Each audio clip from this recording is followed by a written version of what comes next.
I was an altar boy in the fall of 1977, and which was in the parish that was right beside the grade school that I was attending, and was befriended by this a priest, Father Bruno Primavera, and you know, as it seems like a lot of the stories go, that I think they really try and they have a real nose for sniffing out um, that vulnerability in, I would say, a young person of that age. And uh, so that, you know, that time in my life, obviously, it's a developmental period.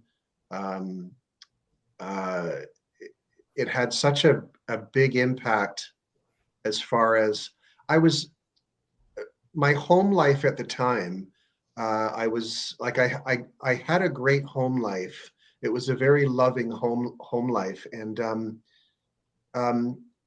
but there was like I grew up with my mom and my two sisters, and of course my dad. And my dad was I would never say an absent father, but I would call him a weekend dad. And he worked nights as a printer, and uh, I didn't get to see him much. And he was always this elusive mystery to me. And um, I'd always my dad was a big custom car fan, and he wasn't a sports guy.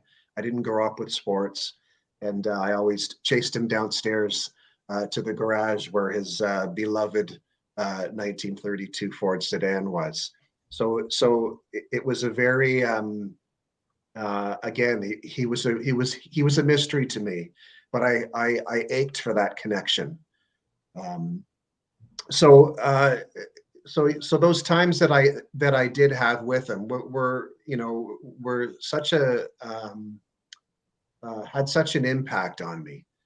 And so so throughout that grade 7 school year, at a certain point in time, my parents had split up, and I didn't know why. Obviously, I'm 11 years old, and my male connection was gone.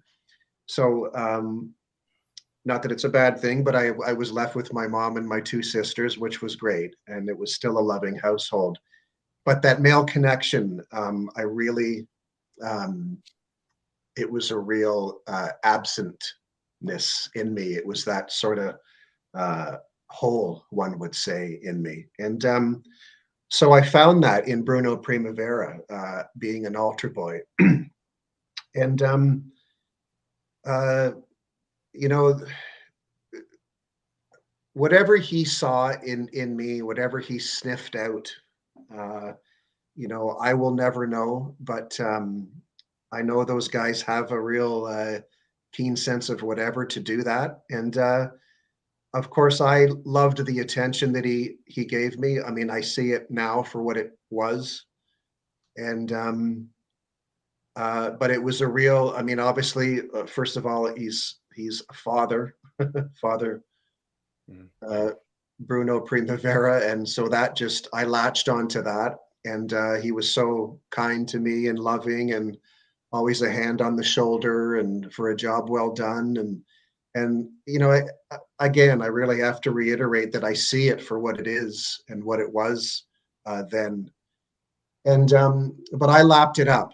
I lapped all that up because of the absentness at home that I felt.